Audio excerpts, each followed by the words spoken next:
Hello viewers, আসসালামু আলাইকুম। আজকে আপনাদের শেখাবো একটি আয়তাকার জমির দৈর্ঘ্য এবং প্রস্থ দিয়ে কীভাবে একটি উক্ত জমিটি কত শতাংশ বের করা যায়। তো আমি আপনাদের শেখানোর জন্য আগেই একটি আয়তাকার জমি এঁকে নিলাম এবং আয়তাকার জমির লিখলাম একটি আয়তাকার জমির দৈর্ঘ্য 135 ফুট হলে এবং প্রস্থ 115 ফুট, উক্ত জমিটি কত শতাংশ। তো আমি এটা আপনাদেরকে অঙ্কের মাধ্যমে সুন্দরভাবে করে নির্ণয় করে দেখাতেছি। তো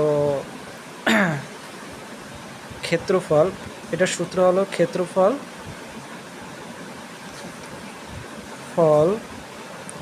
ইকুয়াল দৈর্ঘ্য গুণ প্রস্থ। একটা আয়তাকার জমি আপনি যখন নির্ণয় করবেন তখন আপনার একটা সূত্র মনে করে রাখতে হবে, যেটা হলো ক্ষেত্রফল ইকুয়াল দৈর্ঘ্য গুণ প্রস্থ।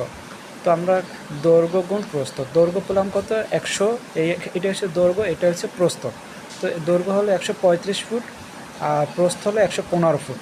তার আগে দৈর্ঘ্য 135 ফুট আগে লিখলাম, 135 ফুট গুণন 115 ফুট। তো আমরা যদি এটা গুণ করি, ক্যালকুলেটারে গুণ করে, তখন হবে যে আপনার 15,525 বর্গ ফুট। তো আরেকটি কথা মনে রাখতে হবে, আপনার এটা হলো যে 1 শতাংশ সমান সমান 1 শতাংশ সমান সমান 435.6 বর্গ ফুট। তাহলে আমরা 1 শতাংশ সমান সমান পাবো যে 435 বর্গ ফুট।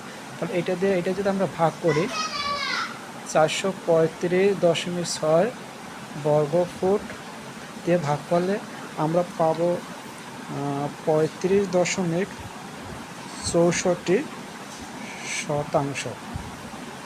তাহলে এই জমিটি আমার একটি জমির দৈর্ঘ্য 135 ফুট এবং প্রস্থ 115 ফুট, উক্ত জমিটি কত শতাংশ। তাহলে আমরা এটা যদি আমরা নির্ণয় করি অঙ্কের মাধ্যমে, তখন আমরা দৈর্ঘ্য গুণ প্রস্থ দিলাম ফুটে, তখন বর্গ ফুট বের হবে। তখন আমরা যদি 1 শতাংশ 435 বর্গ ফুট দিয়ে ভাগ দিই, তাহলে 35.64 শতাংশ।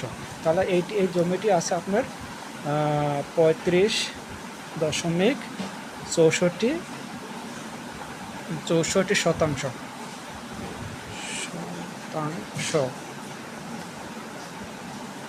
তো আশা করি সবাই ভিডিওটি দেখে বুঝতে পারবেন। সবাইকে ধন্যবাদ দেখার জন্য।